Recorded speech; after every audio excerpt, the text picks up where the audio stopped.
Magandang gabi po mga kapatid at welcome po muli sa ating Biblical Spirituality Weekly. At tayo po ay pwede nating sawihin sa huling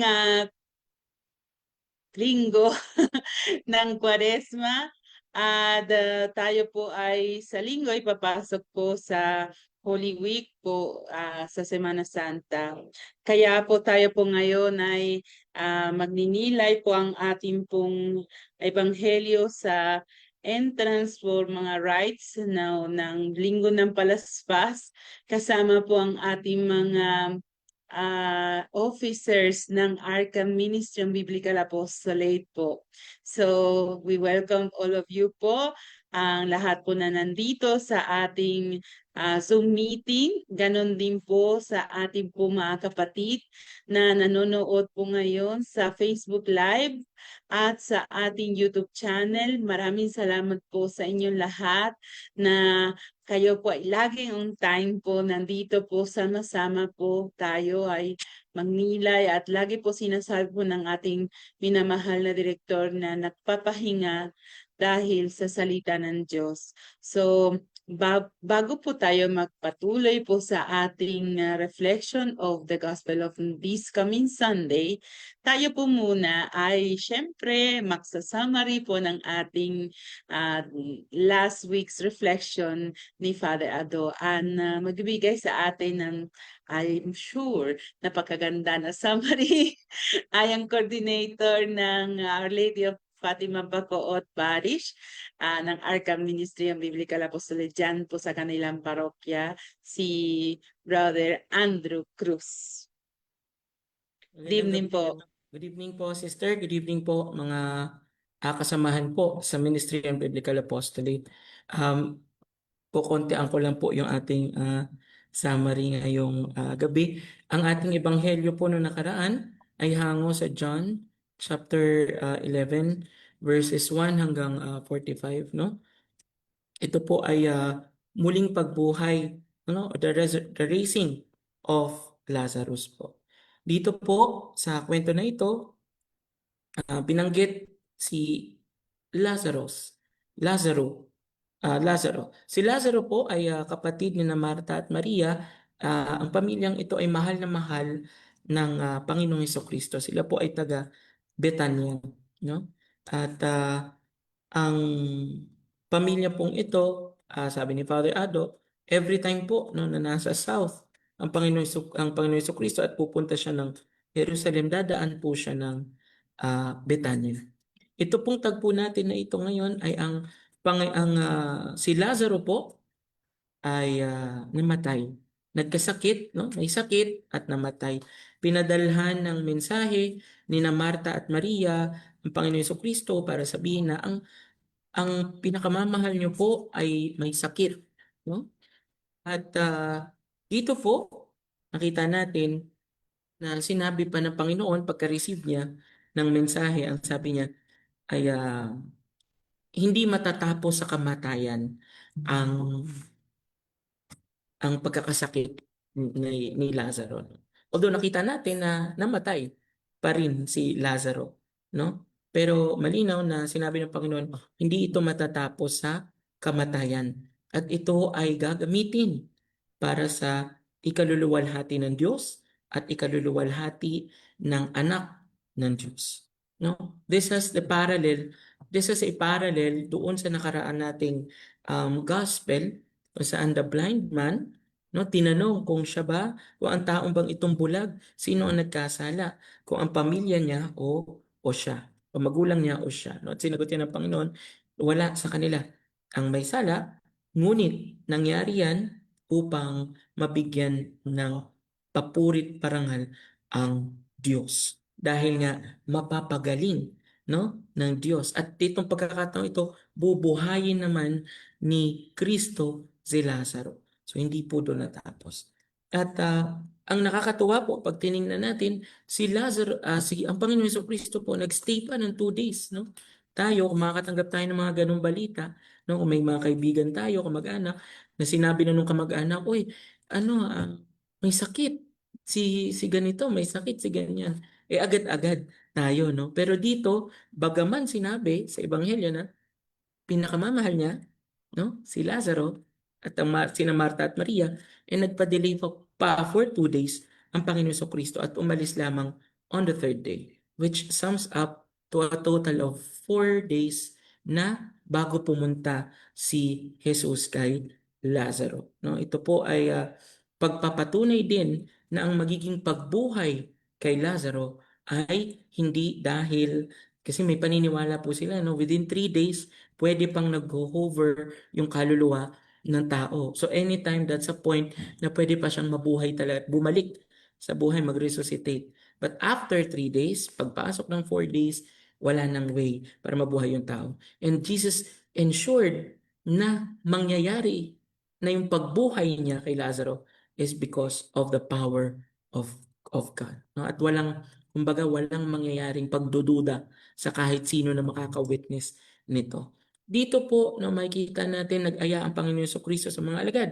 Ang sabi po ng mga alagad, Rabi, hindi po ba't kamakailan lamang kayo po ay nais ipapatay, no? Dahil nangyari po ito po yung ang Panginoon Jesucristo po nasa Perea ng panahon ito, nasa ibayo ng Jordan siya, no? At doon pinadala ang mensahe. Ito ay matapos yung tagpo na nais siyang papatay, no? Papatay. Kaya yung mga alagad po, makikita po natin dito, may takot. They fear for their lives and for the Lord, no? And yet, sinabi dito ng Panginoon Kristo, sabi niya dito, dahil dito, at hindi ba't may 12 oras sa maghapon, hindi natitisod ang lumalakad kong araw sapagkat nakikita niya ang ilaw ng sanlibutan. Yung ilaw ng sanlibutan dito ay ang Panginoon Jesucristo. No, karugtong pa din ito no nakaraan nating ebanghelyo at ito is a prominent um, ito is prominente po ang pagiging ilaw sa sanlibutan na binabanggit ng Panginoon Jesucristo all throughout the Gospel of Saint John. No? At dito po dahil kasama po ng mga alagad ang liwanag, hindi nila kailangang matakot. No? Hindi sila matitisod dahil may araw pa. Pero kapag wala na ang liwanag, doon na sila ah, ma matitisod, no? Doon na madalo. At nakita natin iyon na ang mga alagad po ay natisod, no? Nagawala nung ang Panginoon Jesucristo ay simulang dakpin. At pagkatapos po nito, sinabi po ng Panginoon na si Lazaro ay natutulog lamang, no? Ang pagtulog po, no? Na tinutukoy ng Panginoon Jesucristo ay ang isang pagtulog, no? Yung paghimlay. Ito ay may ah, pagbuhay pa, may paggising pa na inaasam na hinihintay. Pero ang akala ng mga alagad na tinutukoy na pagtulog ng Panginoon ay pagtulog na pagpapahinga. No, kaya nga ang sagot nila dito ay ayan, kapag nagpahinga yan, natulog yan, gagaling yan siya. No? Pero yung pagtulog na tinutukoy ng Panginoon Jesucristo, kamatayan, subalit may pagkabuhay. No? No? Kaya tutuloy po tayo, makikita po natin dito si Tomas na tinatawag na kambal po, no? Ay sabi niya sumama tayo sa kanya kahit sa kamatayan, no? And si Tomas ang tumayo tumindig, no? Nagsabi nito. Pero nakita naman natin na during that time, then dinakip ng Panginoon Jesucristo, nawala din, no? Tumakbo rin si Tomas. So dito po, ika-cut short ko na lang po, dumating ang Panginoon Jesucristo, nakita po niya yung mga nagdadalamhati, nakikiramay, nakita niyang umiiyak si Maria, nakita niyang umiiyak ang mga tao, nakikiramay kay Maria, at Jesus wept. No? Tumangis ang Panginoong Jesucristo. It's the shortest verse in the Bible, but it has a lot of meaning into it. When Jesus wept, it was a time na ipinakita ni Kristo na siya ay totoong tao. No? He entered our humanity to understand what it feels. No? And we have a God, konti reflection ko na lang din po, we have a God who feels us. We have a God who knows us really. No? And dito din sa kwentong ito, ipinakita ng Panginoon Kristo na siya ay Diyos. No? Sapagkat binuhay niya at binigyang buhay niya si Lazaro. No? And last, ano na lang din po, ito rin daw po, sabi ni Father Ado, ay pagpapakita ng sakramento ng kumpisan, the sacrament of reconciliation, in which ang isang tao na nasa dilim ng libingan ng kanyang kasalanan, patay na sa kanyang kasalanan, nababalot ng tanikala ng kanyang mga kasalanan, ay tinatawag ng Diyos, lumabas ka.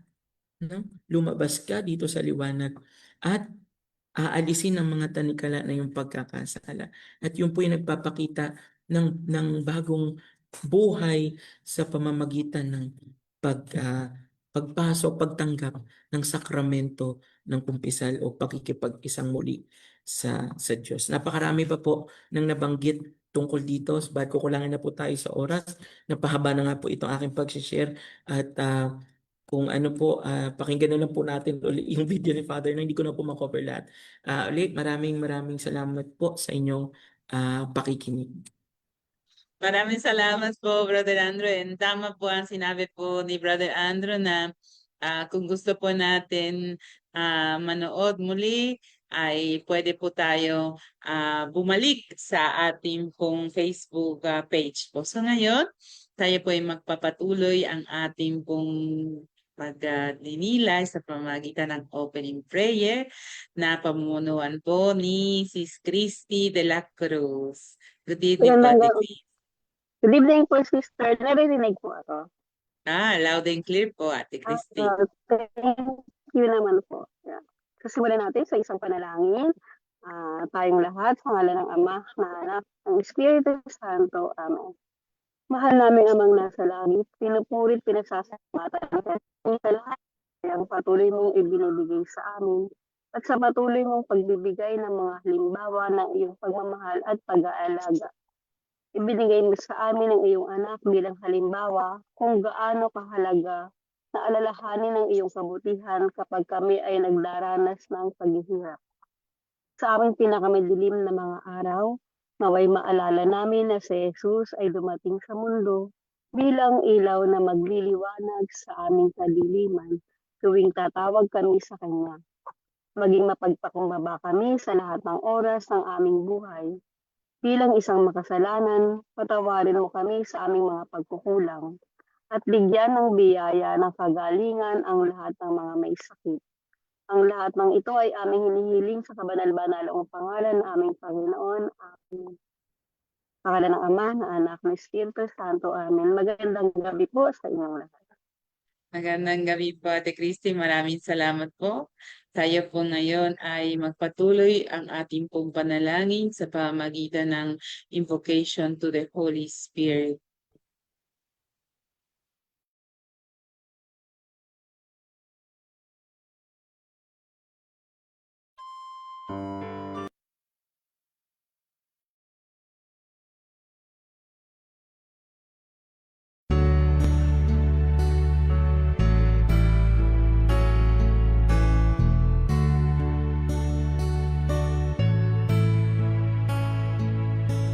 Halina, Espiritu Santo,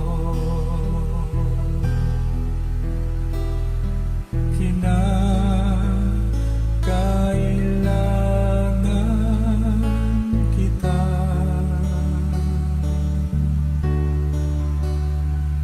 Sigla at lakas na mahina, pag-asa ka namin lahat.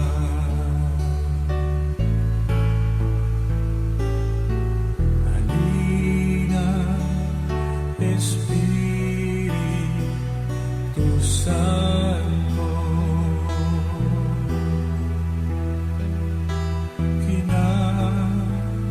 kailangan kita.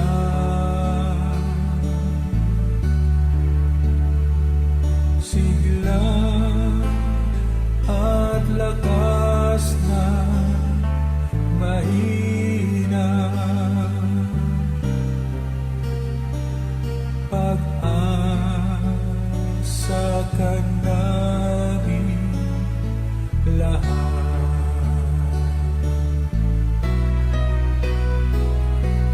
Halina, Espiritu Santo, kinakailangan kita.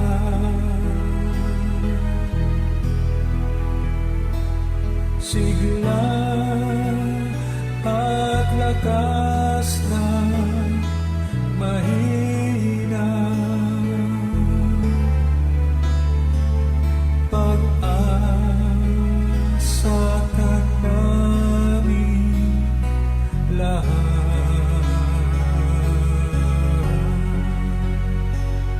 Pag-asa ka namin lahat.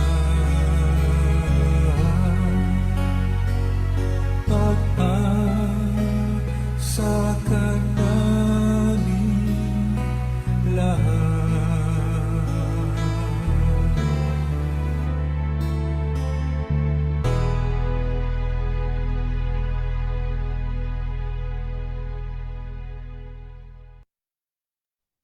Ngayon, tayo po ay pakinggan ang mabuting balita na babasahin po para sa ating ng ating ingat yaman si Ate Lani Agoco po. Good evening po, Ate Lani. Good evening po. Magandang gabi po sa ating lahat. Naririnig po ba ako? Yes po, Ate Lani. Ang mabuting balita ng Panginoon ayon kay San Mateo.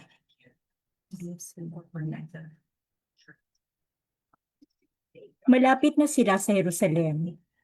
Pagdating nila sa Bethfage, sa bundok ng mga Olibo, pinauna ni Jesus ang 2 alagad. Sinabi niya sa kanila, "Pumunta kayo sa susunod na nayon. Makikita ninyo roon ang isang inahing asno na nakatali, kasama ang kanyang bisiro. Kaligin ninyo at dalhin dito. Kapag may sumita sa inyo, sabihin ninyong kailangan ng Panginoon at hindi nakikibo iyon." Nangyari ito upang matupad ang sinabi ng propeta. Sabihin ninyo sa lungsod ng Siyon, masdan mo, dumarating ang iyong hari. Siya'y mapagkumbaba, nakasakay sa isang asno, sa isang bato, sa isang bisiro ng asno. Lumakad nga ang mga alagad at ginawa ang iniutos ni Jesus. Dinala nila ang inahing asno at ang bisiro. Isinapin nila sa likod ng mga ito ang kanilang balabal at sumakay si Jesus. Maraming naglatag ng kanilang balabal sa daan. Ang iba namay pumutol ng mga sanga ng kahoy at inilatag din sa daan. Nagsisigawan ang mga taong nauuna at sumusunod sa kanya. "Mabuhay ang anak ni David! Pagpalain ang dumarating sa ngalan ng Panginoon! Purihin ang Diyos!" Pagpasok ni Jesus sa Jerusalem, nagulo ang buong lungsod. "Sino kaya ito?" tanong nila. "Si Jesus ang propetang taga Nazaret, Galilea," sagot ng karamihan. Ang mabuting balita ng Panginoon. Pinupuri ka namin, Panginoong Hesukristo. Maraming salamat po, Ate Lani. At ngayon po tayo po ay magpatuloy po sa ating pagninilay sa pamagitan po ng isang pag-aaral.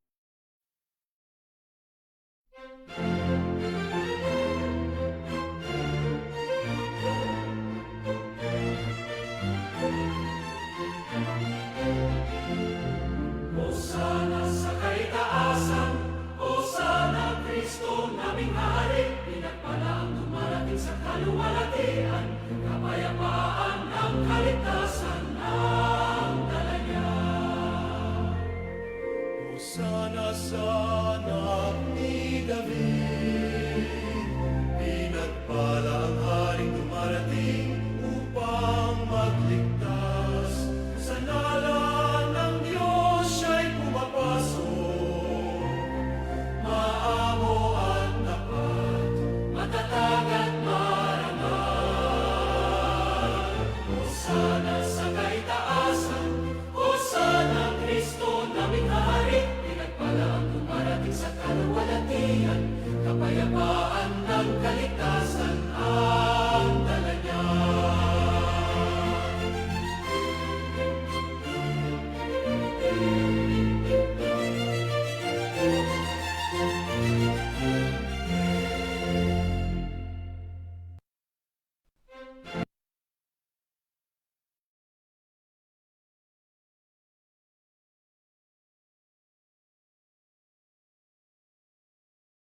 Tayo po ay makikinig po sa unang sharer natin. Siya po ang ating Vice Coordinator ng mga ARCAM MBA Youth, si Josea Lazarte. Good evening, Josea. Good evening po, sister. Rinig po ba? Opo, Mahangin po ba or okay? opo. So, proceed na po ako dun sa ating pagninilay ngayon.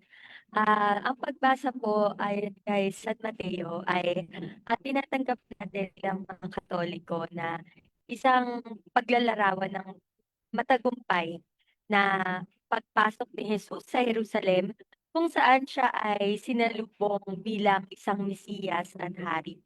So, sa pagninilay po na ibibigay ko ngayon, sisimulan ko po bilang pagkilala doon sa act o sa pagkilos ni Jesus bilang sa pagpunta niya sa Jerusalem at sa paggamit niya ng isang asno na naglalarawan ng kapayapaan at pagpapakumbaba. So sa halip na isang kabayo na maaaring magamit sa digmaan, ang ginamit niya ay asno para magbigay ng simbolismo ng kapayapaan at pagpapakumbaba. Dito po gusto kong magnilay sa tatlong pamamaraan. Sa mundo natin ngayon, pakiramdam ko si Jesus ay nagbibigay ng kapayapaan sa mundo natin na nagkakaroon ng digmaan.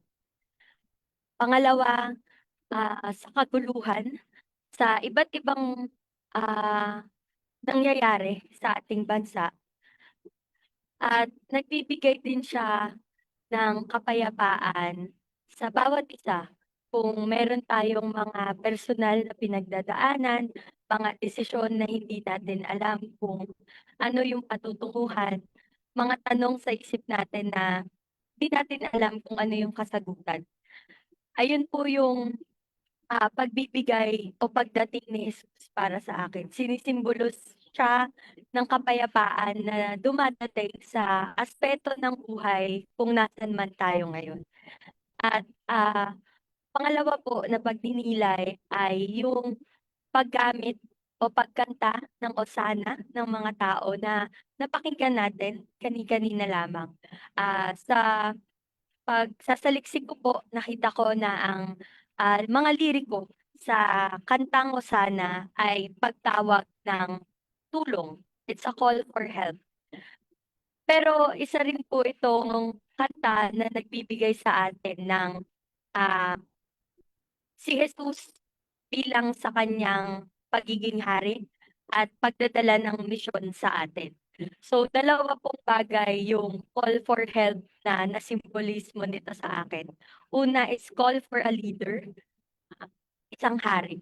Isang hari na magtataguyod sa atin, isang hari na susundan natin, at isang hari na bibigay natin yung pagtitiwala natin para sundan siya at tulungan tayo na pumunta sa tamang direksyon at sa direksyon papuntang langit. At pangalawa, yung call for help, call for a savior. Isang pagtawag sa isang manunubos. Ayun nga po, may mga bagay o may mga pagkakataon sa buhay na parang hindi na natin alam kung saan tayo pupunta, pero may mga pagkakataon din sa buhay natin na hindi na natin alam kung kanino tayo kakapit pa. At yung call ng Hosanna is a calling for a Messiah, calling for a Savior, na may isang bagay na, or may isang tao, may isang Diyos na nandito magliligtas sa atin sa kung ano mang kumunoy, kung ano mang nanghihila sa atin. Yun lang. Maraming salamat, Josea. At ngayon po tayo po ay magpapatuloy po sa isa pang kabataan po, si Daniela Heloso. Siya po ang mag-share po sa ating ang second sharing at siya po yung coordinator ng social media po natin. So, yun po. Hello, Dan. Ayan, hello po, sister. Ay, magandang gabi po sa ating lahat. Ang ganda po ng sharing ni Ate Josea. Joke lang po. Ako po, gusto ko lang po mag-focus doon sa verse 8, which is yung maraming naglatag ng kanilang balabal sa daan. Yung pong word na yun, i-highlight ko lang po yung word na yun na maraming naglatag ng kanilang balabal sa daan. Kasi 2 years po akong nasali sa Cenaculo, which is yung ginagawa nga po sa churches para ipahayag yung kung ano yung mga nangyari nung panahon na si Jesus ay pinapahirapan. Yun po. Dalawa po naging role ko doon. Isa is taong bayan, tapos yung isa po is si Veronica. Gusto ko lang po mag-focus doon sa mga taong bayan.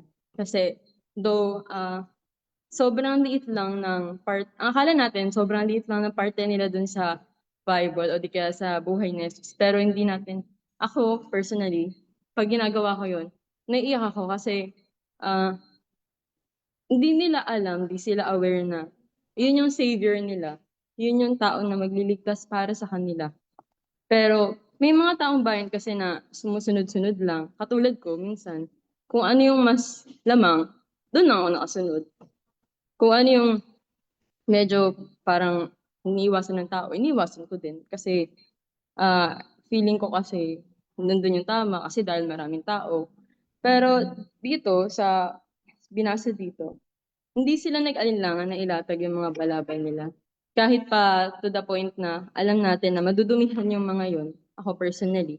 Kasi ako, pag may nakita akong maduming bagay, minsan nandidire, iniisip ko maraming microorganisms na baka eventually magkasakit ako or di kaya bacteria.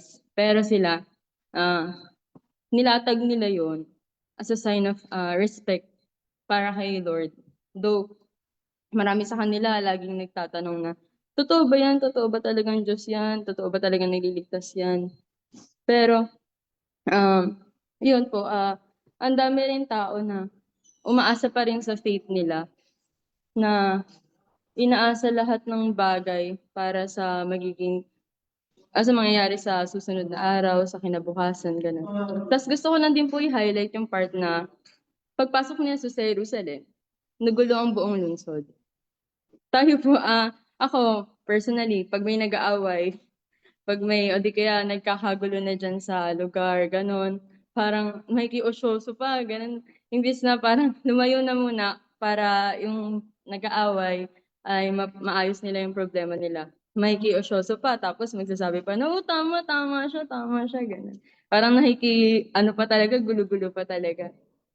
Dito naman po, nagkagulo sila kasi tumating si Jesus, which is yung may iba na sumasampalataya, may iba na nandun lang para mag-stir up ng trouble. Pero alam niyo po yung napaka-importanteng part doon. Nag-google sila ng oras para makita si Jesus. Ganun. Pero ako po kasi, may time na minsan, pinapahalagahan ko yung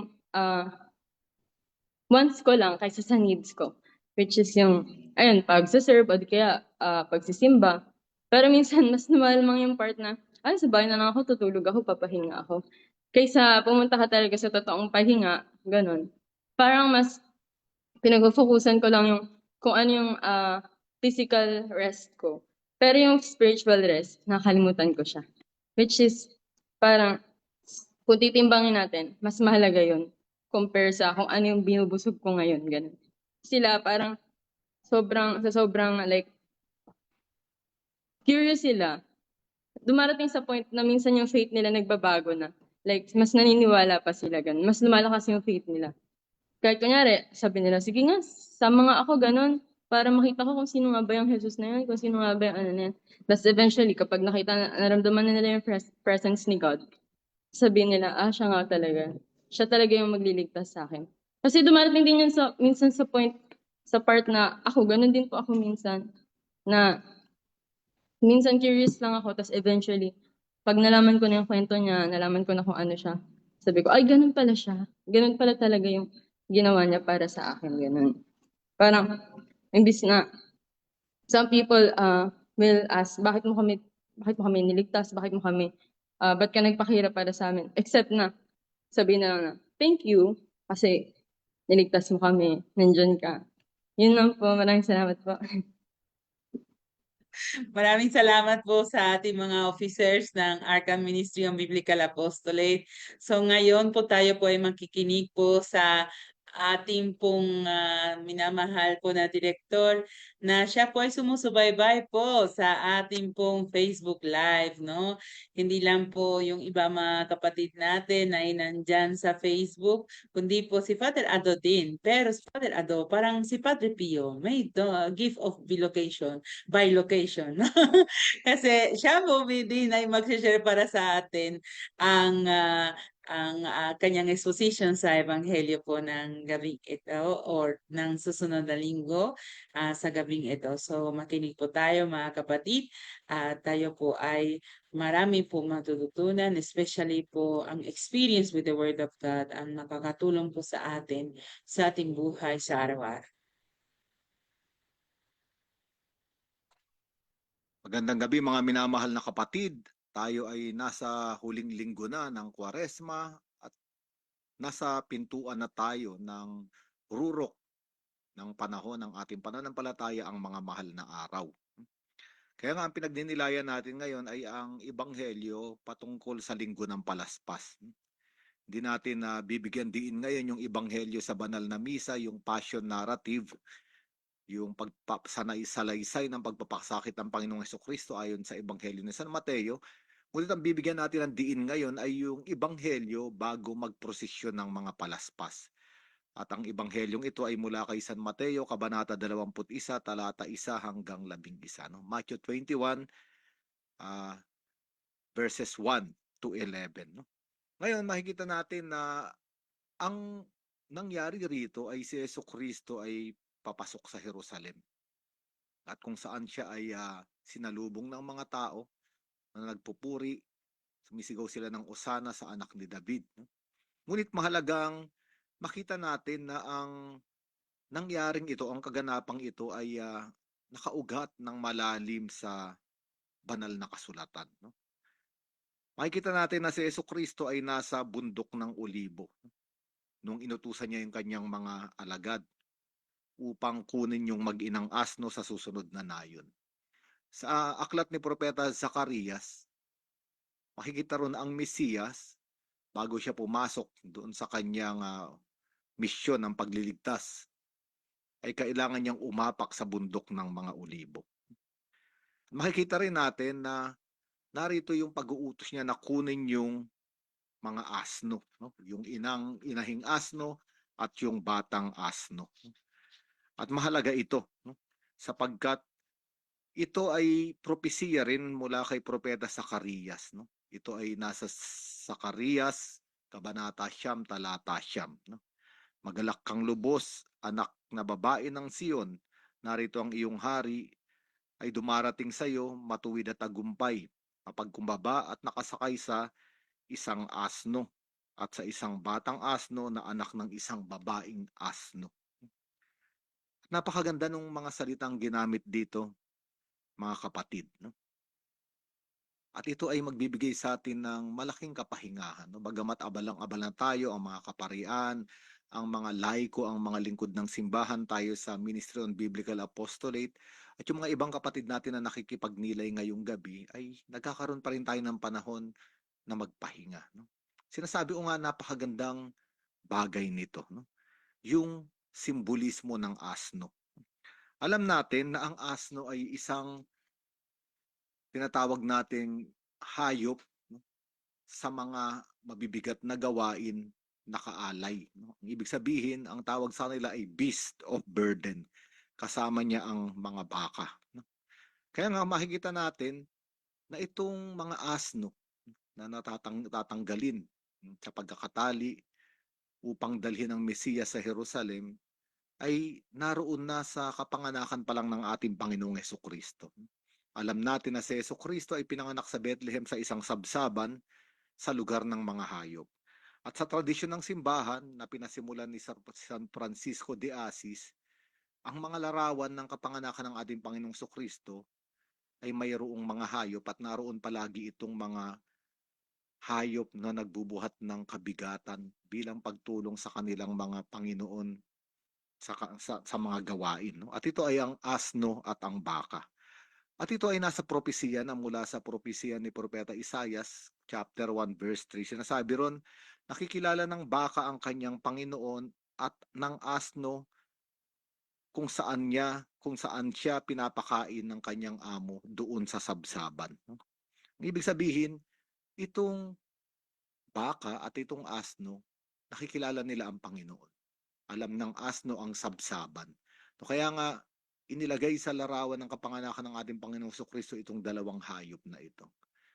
At makikita rin natin na ito ang magiging misyon ng ating Panginoong Jesucristo. Kung ang asno at ang baka ay nagbubuhat ng mga pamatok, nagbubuhat ng mga mabibigat na bagay, isang araw ang ating Panginoong Jesucristo ay magbubuhat ng krus upang ganapin ang misyon ng kanyang Ama. At isa pang propesiya na nakaugnay dito ay yung sa propesiya ni Propeta Habakuk, chapter 3, verse 2. At kung babasahin natin sa Tagalog, makikita natin na naroon ang Mesiyas sa gitna ng mga taon. No? Ngunit sa lumang tipan na isinulat sa Griego, ang sinasabi ron naroon siya sa pagitan ng dalawang hayop. Doon siya makikilala. Napakaganda sapagkat ang kapanganakan ng ating Panginoong Jesucristo ay nakaugnay dito sa mga hayop na ito na magbubuhat ng kabigatan upang tulungan yung mga tao sa bigat ng kanilang buhay, at ito ang misyon ng Panginoon. At isa pang mahalagang bagay rito na ang asno, na larawan ng magiging misyon ng ating Panginoong Jesucristo, ay larawan din ng bawat isa sa atin. Kung si Jesucristo ay magbubuhat ng krus, maaalala natin na sinasabi ni Jesucristo, gusto niyo bang sumunod sa akin? Pasanin ninyo ang inyong krus araw-araw at sumunod sa akin. Isa ito sa mga kondisyon na maging alagad ng ating Panginoon. Ibig sabihin, tayo rin ay iniyahan tulad sa mga asno. Ngunit mahalaga ang sinabi rito, mga kapatid, kung ating pagninilayan, bago mabuhat ng asno si Jesucristo, o bago magawa ng asno ang kanyang misyon, kailangan muna siyang kalagan sa pagkakatali. At sa panahon ng Kwaresma, ito yung ating pinagninilayan. Panahon ng Kwaresma, 40 araw ng pagbabalik loob, pagtitika at pagsisisi sa ating mga kasalanan, pagtatakwil ng ating mga kamalian, at paghingi ng mga biyaya sa Diyos upang mapalakas tayo sa ating mga kahinaan. At marami sa atin, sana tayong lahat, mga kapatid, ay totoong dumanas na at nakatanggap na ng biyaya sa mga kumpisalang bayan. At ang pagkukumpisal ay katulad nitong sinasabi ng ating Panginoong Jesucristo. Kalagan nyo siya at dalhin nyo siya sa akin. Ang ibig sabihin, tayo ay tinatawag ng Panginoong Jesucristo. Ngunit tayo muna ay kinakalagan, pinapakawalan. Kung maalala natin yung ebanghelyo nung isang linggo, si Lazarus nung lumabas na siya sa libingan, may sinabi pa ang Panginoong Jesucristo. Kalagan siya upang siya ay makalaya. At ito'y sinasabi sa atin ng ating Panginoong Jesucristo. Kalagan tayo upang tayo ay makalaya, maging malaya na sumunod sa Kanya, papasok sa Kanyang misyon. No? Tayo ay mga asno na kung titignan ay isang mababang hayop kumpara sa mga kabayo. Alam natin sa lumang tipan, ang mga hari, ang mga mariringal na tao ay nakasakay sa kabayo. Ngunit si Jesucristo ay sumakay sa asno, at ang asno ay larawan ng isang payak na hayop, mababang hayop kung ikukumpara sa kabayo. Ngunit ang Mesiyas, na dumarating, ang hari na anak ni David, ay nakasakay sa isang mababang hayop, mapagkumbabang hayop. At kaya nga sinasabi natin, kung iuugnay natin, na kung tayo rin ay tinatawagan katulad ng asnong ito, makikita natin ang ating mga kababaan. Kung ikukumpara sa iba, makikita natin na hindi tayo ganon karingal, na wala tayong kapasidad katulad nila. Ngunit sinasabi ko nga, ito ay isang konsolasyon, sapagkat ito ang hinahanap ng Panginoon. Nais niyang sumakay sa ating buhay. Nais niyang sumakay sa ating pagkatao upang gawin ang kanyang misyon. At tayo ay makikibahagi sa misyon na ito. Napakagandang tignan na ang Mesiyas, si Jesucristo ang hari, ay dumarating gamit ang asno. Ang kabayo ay isang hayop na gamit sa digmaan. Ang mga haring nais wasakin ang kanyang mga kaaway ay nakasakay sa kabayo. Ngunit ang kababaan loob ng Diyos sa katauhan ng ating Panginoong Jesucristo ay nakasakay sa asno. Ang ibig sabihin, dumating siya hindi para wasakin ang kanyang mga kaaway. At sino ba ang kaaway ng ating Panginoong Jesucristo? Kung babasahin natin sa sulat ni San Pablo sa mga taga-Roma, sa chapter 5, napakaganda doon. Sabi ron ni San Pablo, noong tayo ay mga kaaway pa ng Diyos, namatay na si Jesucristo para sa atin. At kung titignan natin, dumarating si Jesucristo sakay ng asno, hindi para wasakin tayong kanyang mga kaaway, kung hindi para mamatay sa atin at iligtas tayo sa totoong kaaway. Naging kaaway tayo ng Diyos dahil tayo ay makasalanan, naging mahina, nagkamali. Dahil nakinig tayo sa sinaunang kaaway ng Diyos. At ito ay ang dyablo. Ang totoong kaaway ng Diyos ay ang dyablo. Isang anghel ng liwanag na hindi sumunod sa Diyos. Sa aklat ng Genesis sa chapter 3, doon niya nilaso ng isip ng tao. Kung paanong nilalaso niya ang isip nating lahat na wag sumunod sa Diyos. Ngunit alam ng ating Panginoong Jesucristo na tayo ay nalilinlang lamang, nadaya lamang. Kaya nga, hindi tayo ang kanyang totoong kaaway, ayaw niya tayong wasakin. Kaya nakasakay siya ng asto, puno ng kababaang loob upang tayo ay iligtas, upang tayo ay buhayin. Ito nga ang misyon ng ating Panginoong Jesucristo. Kaya sa Ebanghelyong ito, siya ay papasok sa Jerusalem, papasok sa Misteryo Pascual. Hindi upang wasakin ang sangkatauhan na kanyang minamahal, kung hindi upang mawasak siya para sa kanyang mga minamahal at ibalik tayo sa buhay. Kaya nga pagkatapos nun, lumakad na ang mga alagad at kinuha na nila yung asno. At ito na yung tagpo. No? Dinala nila kay Jesus ang inahing asno at ang anak nito at isinapin sa likod ng mga ito ang kanilang mga balabal. At pagkatapos sumakay dito sa Jesus, maraming naglatag ng kanilang mga balabal sa daan. Mayroon namang pumutol ng mga sanga ng kahoy at ito'y inilatag sa daan. Nagsisigawan ng mga taong nauuna at sumusunod sa kanila. Sigaw nila, purihin ang anak ni David. Pinagpala ang dumarating sa pangalan ng Panginoon, purihin ang Diyos. Ang anak ni David ay ang Mesiyas at ito ang inaasahan ng bayang Israel. Kung sa anong panahon ni David ay lumakas at umunlad ang kaharian ng bayang Israel. Dahil sa kanyang pamumuno, sa panahon ni Jesucristo sila ay sakop ng mga Romano. At hinihintay nila yung paglaya at yung isang mamumuno katulad ni David na sila ay makakalaya. At totoong matatamasa ang paglago at kaunlaran ng isang kaharian. At ito ang Mesiyas na kanilang hinihintay. Kaya nga narito sila. Nilalatag nila yung kanilang mga balabal sa lupa. Pag binasa natin sa unang aklat ng mga hari, si Jehu, ito ay isang hukom nung siya ay piniling tagapamuno ng bayang Israel, yung mga tao ay niladag ang kanilang mga balabal sa lupa bilang pagkilala na sila ay sumasailalim sa kapangyarihan nitong bagong piniling pinuno. Sa Biblia, ang balabal ay parang alter ego ito ng tao. Halimbawa si Propeta Elias, ang pagkatao niya ay isang propeta. Nung isasalin niya na yung kanyang pagiging propeta kay Eliseo, kailangan niyang hubarin yung kanyang balabal at ibalabal ito, ibigay ito kay Eliseo.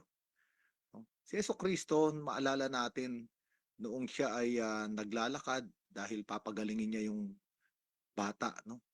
Na anak ni Jairo, 12 taong gulang na namatay. May isang babae roon, no, na dinudugo ng 12 taon at hinawakan yung dulo, laylayan ng kanyang balabal. So, makikita natin na yung kapangyarihan ni Jesucristo ay dumaloy sa pamamagitan ng balabal. Kaya nga sa madaling salita, ang balabal ay larawan ng pagkatao. At itong mga balabal na ito ay inilatag nila para sabihin nila sumasailalim kami sa paghahari mo, Panginoon. Kinikilala ka namin. At sa linggo ng palaspas, ito ay pagsisimula ng mga mahal na araw. Para bang sinasabi ng aksyon na ito ng mga tao na ibinibigay namin ang aming pagkatao sa iyo. Nasa iyo ang kapangyarihan, nasa iyo ang dapat natagumpay. Na ang nais mo, ang kalooban mo ang dapat mangyari.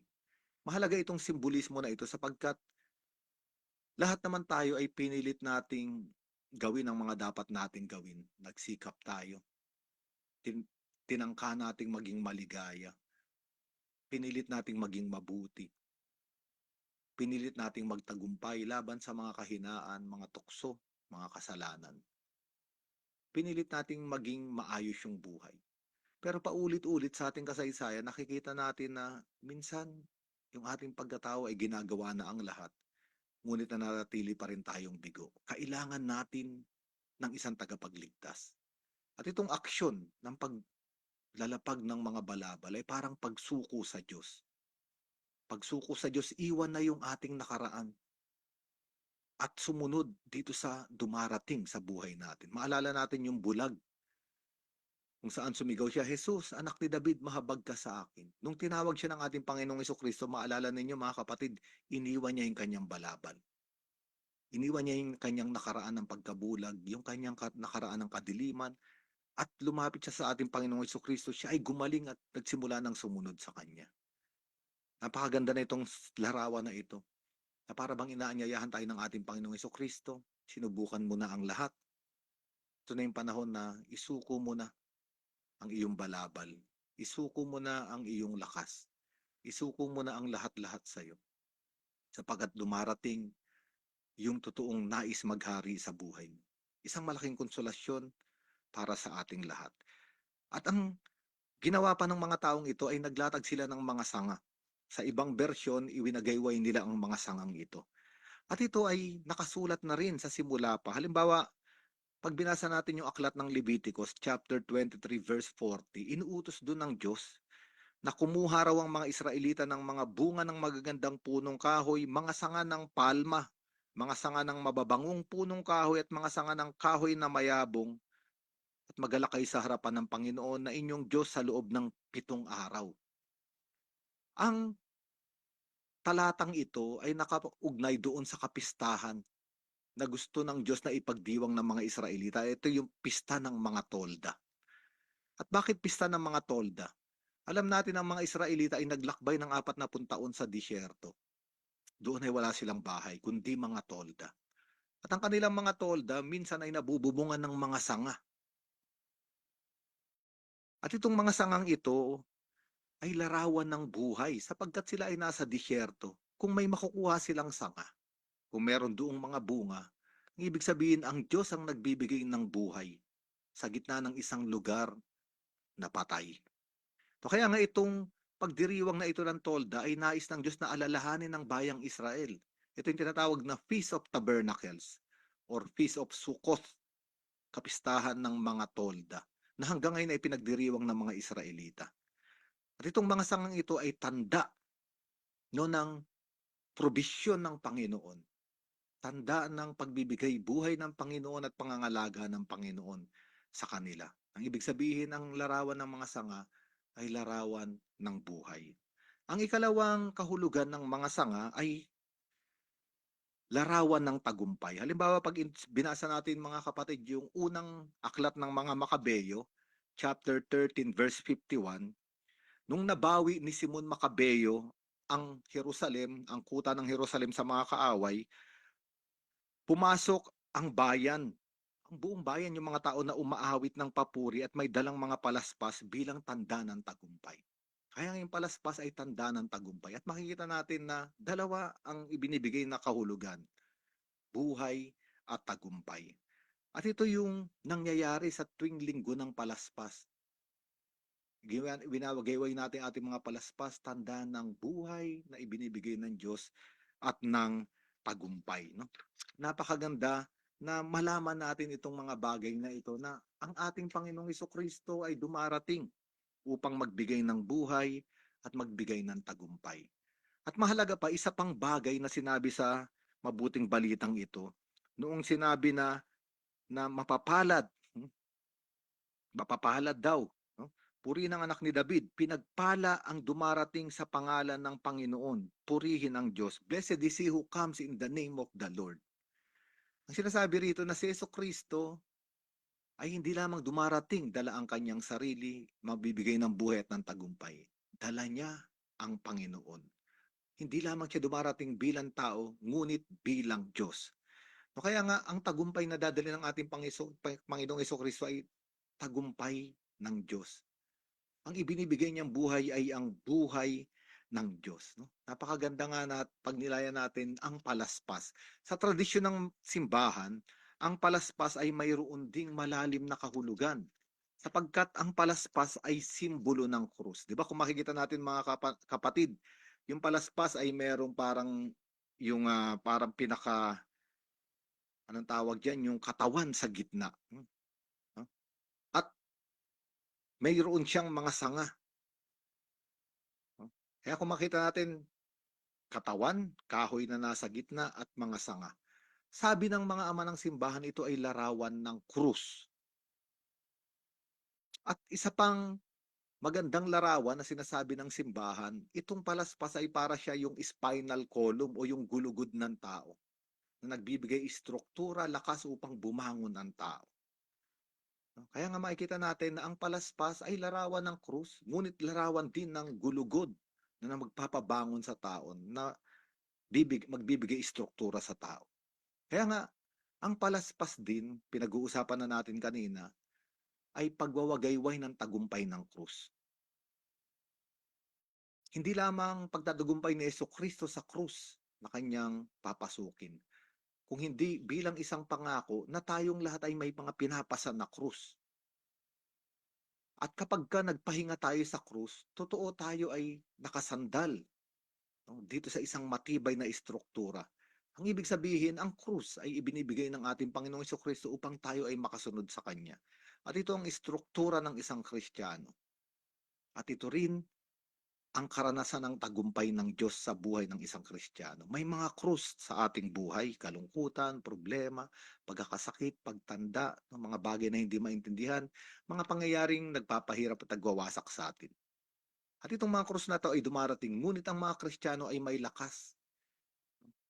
Hindi siya papabagsakin ng krus na ito, kundi ang krus na ito ang magiging kanyang sandalan para siya ay tumayo at sumunod sa Panginoon. Kaya nga, sa larawan ng palaspas, naroon na at inaaninag, no, foreshadowing yung magiging tagumpay ng Panginoong Jesucristo sa krus ng kamatayan. Ang krus ng kamatayan ay magiging daan, no, patungo doon sa muling pagkabuhay. Kaya nga ang linggo ng palaspas, mga kapatid, ay paanyaya sa atin lahat. Nasa pintuan tayo ng mga mahal na araw. At nais dumating ng ating Panginoong Jesucristo sa Jerusalem.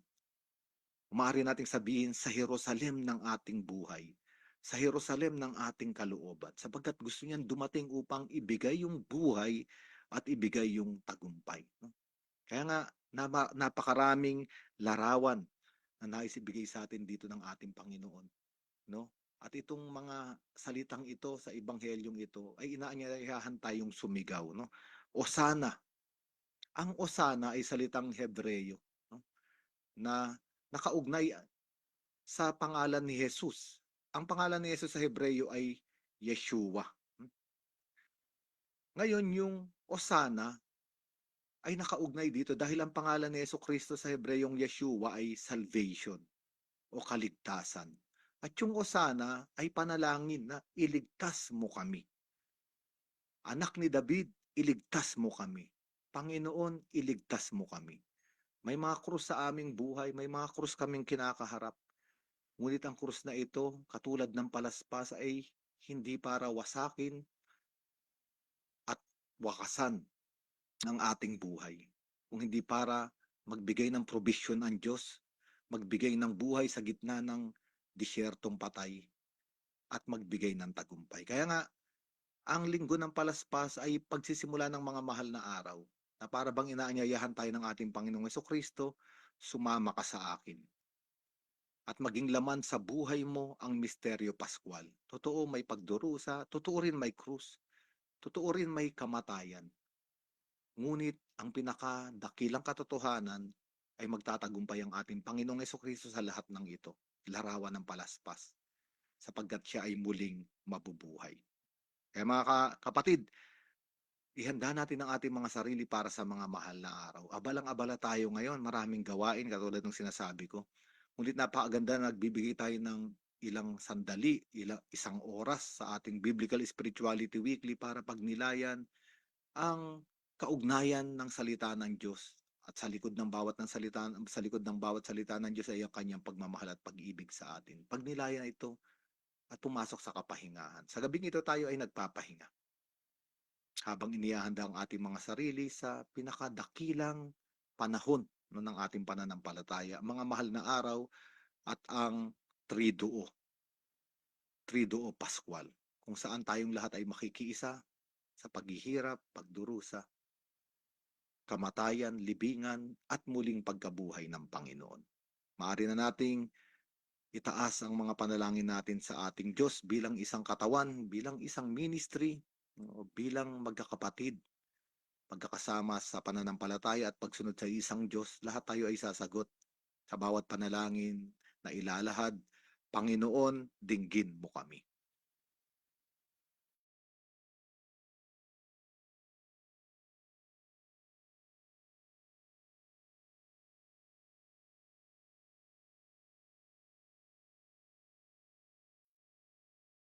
So ngayon po mga kapatid, ang lahat na may gusto pong magbahagi ng kanilang mga dasal, mga panalangin, paki-unmute po at kung kaya po, pwede po um, buksan ng inyong mga camera para lahat po tayo ay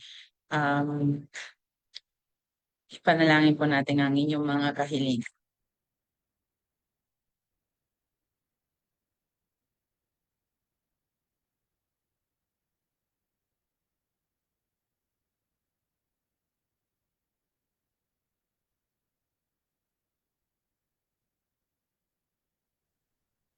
Panginoon, sa mga darating na araw habang papalapit po sa linggo ng iyong pasyon, bigyan niyo po kami ng kalakasan po sa loob na magampanan po kung ano man po yung mga pinangako po namin nung nagsimula po itong mga oras mo, Panginoon.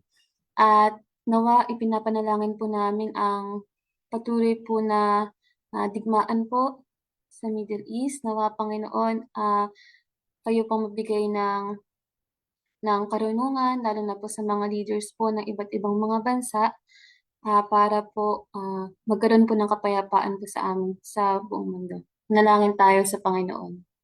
Panginoon, lingin mo ang aming panalangin. Panginoong Hesus, sa iyong mapagkumbabang pagpasok sa Jerusalem, turuan mo kami ng tunay na kahulugan ng paglilingkod at pag-ibig habang inaalala namin ang iyong paghihirap at sakripisyo. Buksan mo ang aming puso upang tularan ka at maging mapagkumbaba nawa kami at matiisin. Naway samahan ka namin hindi lamang sa tagumpay, kundi lalo na sa krus, hanggang sa maranasan namin ang liwanag ng iyong muling pagkabuhay. Manalangin tayo sa Panginoon.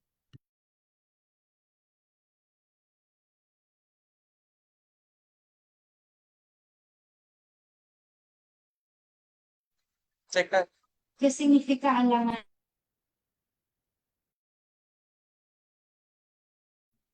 Panginoon, dinggin mo ang aming panalangin.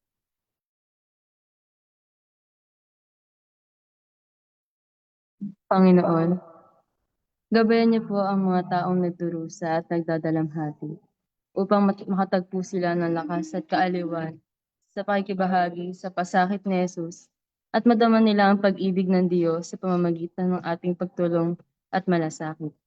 Manalangin tayo. Panginoon, lingin mo ang aming panalangin.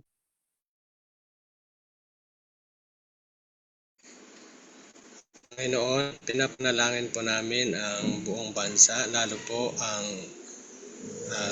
giyera sa ibang bansa. Naway po, Panginoon, ay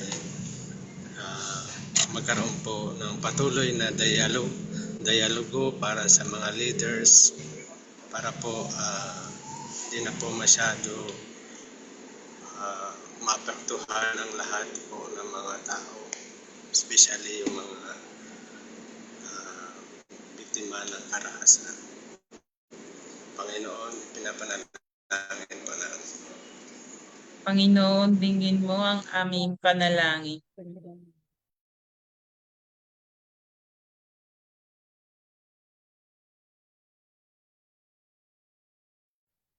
Lahat po ang mga intensyon nito, tayo po ay isama po ang lahat. Ganon din po ang mga naitago sa ating mga puso at ating pong dasaling ang panalangin na itinuro sa atin ng ating Panginoong Hesukristo. Ama namin, sumasalangit ka, sambahin ang ngalan mo. Mapasa amin ang kaharian mo, sundin ang loob mo dito sa lupa para ng sa langit. Bigyan mo kami ngayon ng aming kakanin sa araw-araw at patawarin mo kami sa aming mga sala para ng pagpapatawad namin sa nagkakasala sa amin. At huwag mo kami ipahintulot sa tukso at iadya mo kami sa lahat ng masama. Amen. So ngayon tayo po ay makikinig at maging attentive po sa ating pong announcements na ibabahagi po para sa atin ni Tere. Yes po, Andito po. magandang gabi po. Sister, salamat po. At magandang gabi po sa lahat po na sumusubaybay po sa ating every Tuesday na Biblical Spirituality Weekly. Ayan. So, sinare ko po ang aking screen. Sana nakikita po. Ayan. Maraming salamat po sa mga nakasama po natin sa ating Lenten Recollection po last Saturday sa Popeye sa 12 po sa auditorium. So, marami po tayong nakasama at lahat po ng mga nakasama namin. At kahit po magdala pa po kayo ng inyong mga kaibigan dahil meron po tayong Easter Recollection na yung darating na April 9, 2026. Ito po ay araw ng Huwebes. Nagaganapin po sa San Carlos Seminary Auditorium ng 9 a.m. to 12 noon po.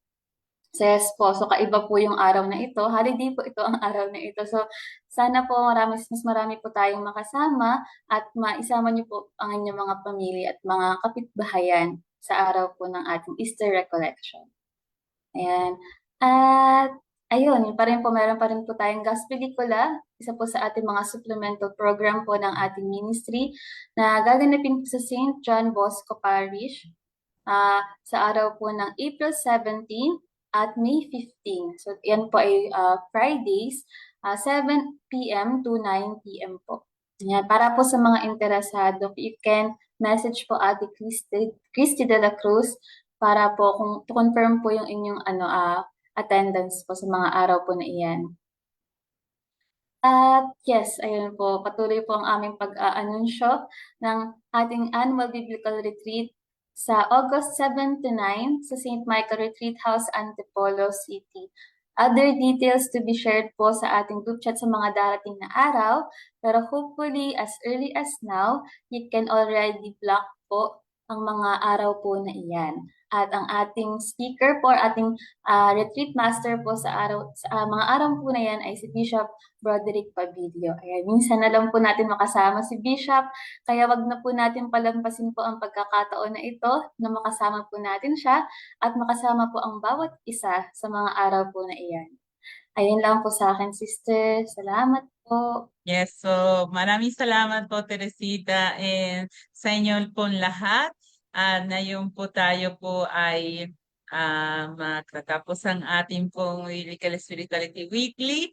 At sana po magkikita-kita po tayo sa susunod na MBW. Ang Biblical Spirituality, PSW. Nawawala si Sister minsan. National Bible Workshop ang gusto ko puntahan ang BSW. The next week po we have a special episode po. Wala po ang ating Zoom meeting pero andyan po tayo sa ating Facebook Live and YouTube channel po mga kapatid. So tayo po ay magbigay po ng papuri at pasasalamat sa Panginoon. Glory be to the Father, and to the Son, and to the Holy Spirit, as it was in the beginning, is now, and will be forever. Amen. In the name of the Father, and of the Son, and of the Holy Spirit. Amen. Maraming pong salamat mga kapatid. See you po. Salamat po. God bless po. Especially sister. po ang mga Thank wala po dito sa you. Zoom. God bless you. Thank you, sister. Opo, thank you so much sa mga nag-volunteer po today. God bless you po. Kay Andrew, Ate Lani, Ate Christy, Daniela, and Josea, and of course, Tere, and Father Ato.